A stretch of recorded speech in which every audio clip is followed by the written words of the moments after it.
फौजी तंसीबात पर अटैक्स किए, उनके कोर्ट्स उनके मिलिट्री कोर्ट्स में चलने चाहिए मुकदमा। देखें, जो भी जुरिस्डिक्शन है, जो भी जुरिस्डिक्शन बनती है, मैं इसका एक्सपर्ट नहीं हूँ, लेकिन मुझे कोई इस वक्त मिलिट्री कोर्ट्स का कोई वजूद नहीं है। एक आर्मी एक्ट के तहत कोर्ट मार्शल होता है, वो समरी एक ट्रायल होती है, वो आमतौर पे मुसल्लह फ़ौज के अफसरों के लिए होती है। वो उसमें सिविलियंस की एक गुंजाइश है, लेकिन कम से कम मेरी नॉलेज नहीं है कि माजी में कोई ऐसी ट्रायल हुई हो। लेकिन जो वहाँ कुछ हुआ है, उस पर बहुत से कानून मौजूद हैं। उसमें एंटी टेररिज्म एक्ट मौजूद है, उसके तहत कार्रवाई हो सकती है। जो ऑर्डिनरी मुल्क के अंदर क्रिमिनल लॉज हैं, उसके तहत कार्रवाई हो सकती है। अच्छा, लेकिन कार्रवाई होना ज़रूरी है, क्योंकि ये जो अमल है, ये एक बड़ा गैर मामूली था, और इसको अगर आज हमने इन लोगों को कैफरे गर्दार तक ना पहुंचाया तो फिर आगे बहुत पेचीदगी होगी। आप इंग्लिस्तान को देख लें, उन्होंने शवाहिद इकट्ठे किए और दिन रात ट्रायल्स कर कर लोगों को सजा दी थी।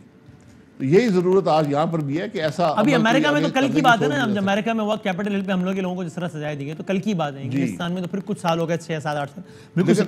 अच्छा, ये आप लेकिन वो आप देख लें कि 2 साल 2.5 साल का इंतजार हुआ, वहां पर शवाहिद इकट्ठे हुए, प्रोसिक्यूशन हुई। इंग्लिस्तान में बहुत तेजी से हुआ था। सही है।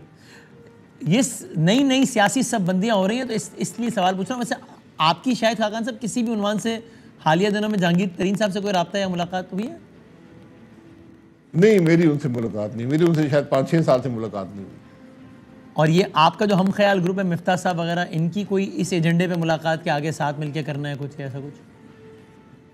नहीं, हमारा हम ख्याल ग्रुप नहीं है। हमने एक फोरम बनाया जहां हमने कहा कि मुल्क के मसाइल की बात हो, उनके हल की बात हो, और हमने वही बातें की हैं।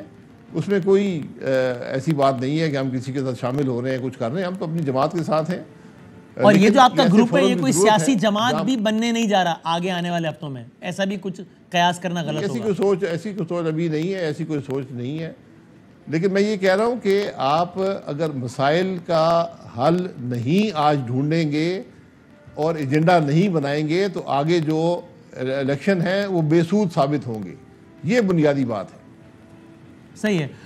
और मसाइल के हल के लिए मैं अगेन, चूंकि अब ये हफ्ता जो है वो बजट का हफ्ता भी है, अभी तो बस 9 तारीख को बजट आ रहा है। मौजूदा हुकूमत की, खान साहब की जो 4 साल कारकर्दगी मैंने तफसील से सुनी है, आपकी बातें, और वो सारी ज़ाहिर है उसकी राय, आपकी राय सामने हमारे।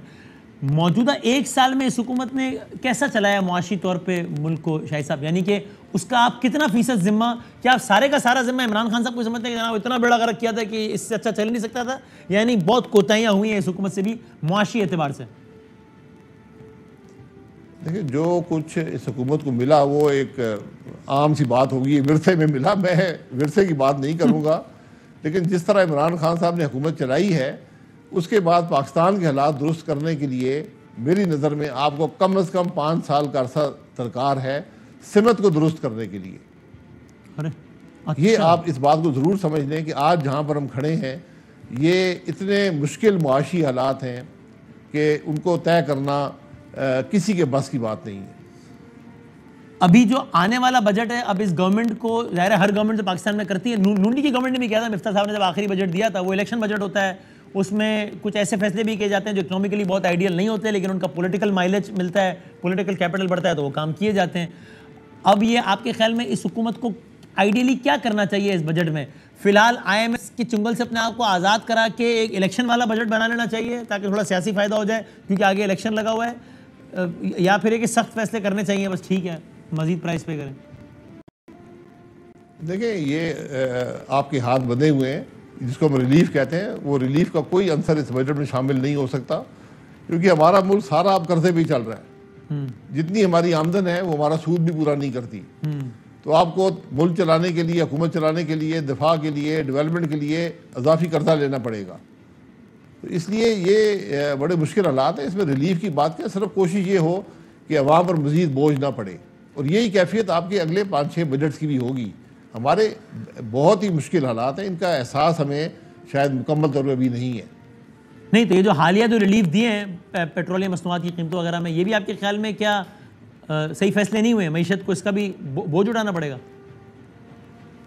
देखिए, पेट्रोलियम का फैसला जो है वो हुकूमत नहीं करती। हम अनाउंस ज़रूर करते हैं, हमें उसका शौक़ होता है, लेकिन ये तमाम जो इंटरनेशनल मार्केट में जो प्राइसेस होती हैं उनका असर होता है कि प्राइसेस अगर नीचे जा रही हैं तो पाकिस्तान में भी नीचे चली जाएगी, क्योंकि हमने टैक्स तो उस पर GST तो है नहीं, 50 रुपए की लेवी है वो लग चुकी है। उसके बाद जो भी इंटरनेशनल प्राइसिंग होती है वही पास ऑन कर दी जाती है, कभी बढ़ती है कभी कम हो जाती है।